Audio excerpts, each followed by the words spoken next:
Welcome back into the GSMC Sports Podcast, as we're going to now be diving into what is going on with the New York Giants, who it seemed like were trending in the right direction a couple years ago when they hired Brian Daboll. They made the playoffs, they won a playoff game, and since then it has been all downhill.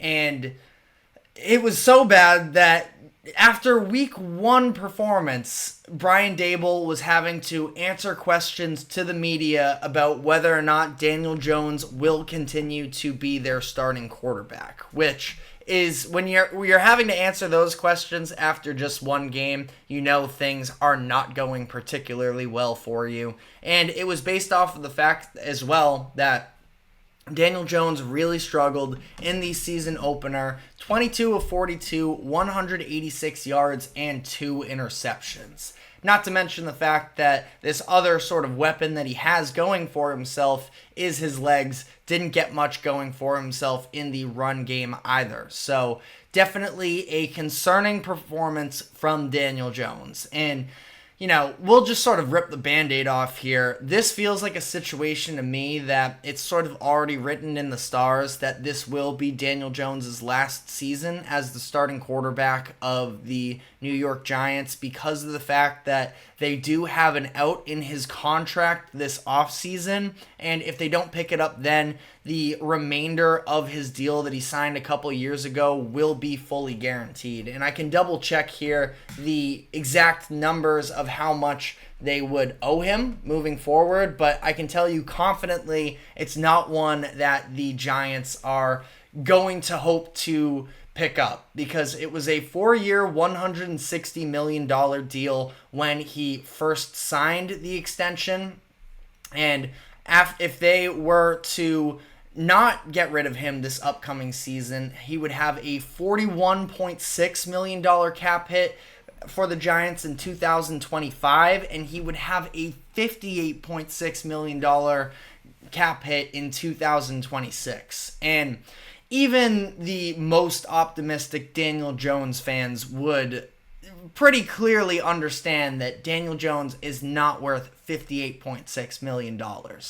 Very hard to build a team around that. Now, Daniel Jones is somebody that, I've never been a fan of necessarily. He was good enough during the playoff season in 2022. I didn't think he was excellent, but he at least was more reliable in terms of limiting turnovers, and him and Saquon in the backfield, they were a very good running offense, and that is something that, you have to consider in terms of when you talk about the evaluation of Daniel Jones, that he does, in theory, have a couple layers to his game, but that being said as well, there's no way the Giants end up picking up this contract, because just because you can run the ball does not equate you should be making over $40 million. And this year it's already 47.8. And you saw the results in week one. They were the only team in the NFL to not score a touchdown in week one, which is a brutal mark, especially considering this game was against the Minnesota Vikings, where they were playing at home. You're getting Sam Darnold, who hasn't played football in what feels like multiple years, on the road, and you kind of ended up getting dominated. They lose the game 28-6. Darnold, by the way, not to dump on him, looked pretty good in the game. 19 of 24, 208 yards, 2 touchdowns, 1 interception. I'm just saying, we saw so much bad quarterback play over this past weekend. Sam Darnold, I would not consider to be on that list of quarterbacks who played poorly. So, that's its own sort of other story there. But as for the Giants here, I think that Daniel Jones, I do have sympathy for him, considering the fact that he has been a little bit of the scapegoat, I feel like, for the Giants these past 2 seasons, where ultimately he is not an excellent quarterback. So there is that, and everybody can be saying the truth there.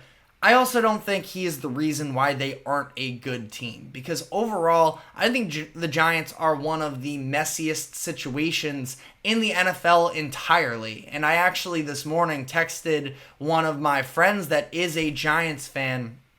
I asked him, what's your take on Daniel Jones from this past weekend? And he proceeded to send a list of texts that included just the dysfunction about Brian Daboll and how he's now totally out on Daboll. This is a situation that we've talked about on the show before, that Daboll has been reportedly on the hot seat, and I couldn't really understand, but it sounds like behind the scenes things are really messy. He's benching Jalen Hyatt because of some sort of a grudge that is going on between the two, and it's not an area, especially at wide receiver for the New York Jets, that you can really afford to turn away a talent because of a personal grudge that, sure, you have to hold up the integrity. You can't let yourself get pushed around. But in this situation, Jalen Hyatt, and it's not like I think Jalen Hyatt is, a top-end wide receiver, but the Giants have very little right now. Now, Malik Neighbors looked pretty good, so that was encouraging. Wan'Dale Robinson is fine, but ultimately not very much talent whatsoever at the wide receiver position. Their offensive line is still abysmal at this point, and now we're seeing their defense sort of start to have cracks as well. Again, with my friend that I was talking to, he was talking about the fact that Kayvon Thibodeau, who was one of the most exciting young players when he first emerged out of Oregon a few years ago, and he's really been without any big-time signature performances, and he had practically no impact in Sunday's game against the Vikings. Just one quarterback hit was the only stat that he recorded.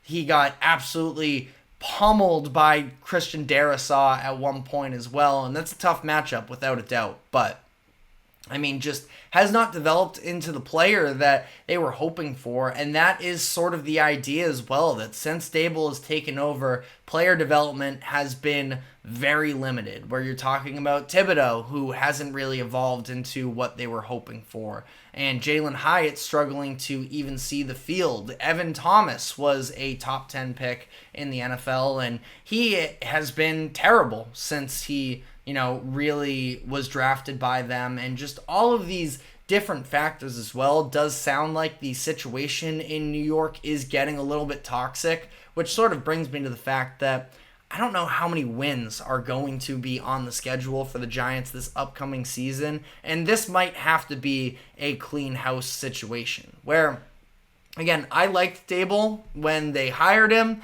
I thought he was very good play calling wise in 2022, understanding what the strengths and weaknesses of that team were, the fact that they were never going to be an air raid offense, that they were going to balance the rushing attempts of Saquon Barkley and Daniel Jones, and that just has been a mess since that 2022 season. Joe Shane, the general manager, the Giants have been pretty incompetent at drafting, like I mentioned. Maybe you want to blame it on Evan Neal. Maybe it's on the Giants. Another sort of lack of player development in this situation, / maybe just a bust, was Kadarius Toney as well a couple years ago. So the Giants have been just struggling to actually, fill out their roster in the way that a lot of people expected them to, including myself, as things were trending upwards for the Giants. And I have some stock in some of the players in their secondary. I'm a fan of Deonte Banks. Tyler Nubin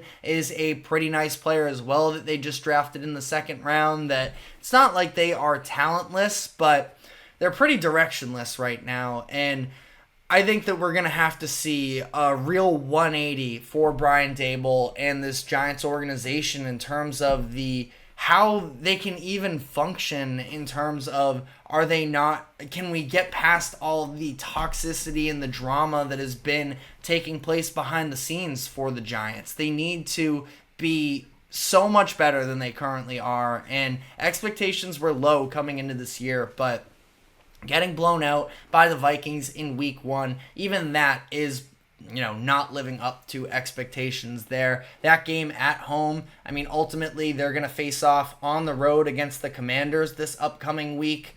And I'll double check here what the overall strength of schedule looks like for the Giants, but they were a team that already coming into this year, you knew was probably going to have an uphill battle to stay afloat, and things have only gotten worse. Line was 6.5 coming into this season. According to Sharp Football Analysis, he has them with the middle of the pack strength of schedule, 14th in terms of easiest schedule. So, I mean, they're gonna have games ahead of them that aren't going to be cupcakes by any means. They do play in the Germany game against the Panthers, who we just talked about in the last segment, that were also a disaster. So, I feel for the people of Germany when that game comes to town. But overall, just a disastrous situation for the Giants right now. And again, this does feel like they might have to be cleaning house soon enough. But let me know what your thoughts are in the comment section. If you are optimistic, let us know why. But we are going to now head into our final segment of the day, where I'm going to be giving my thoughts on this past weekend in college football and reacting to the latest polls headed into week 3. So we will be right back with all of that. Do not go anywhere. We will be right back.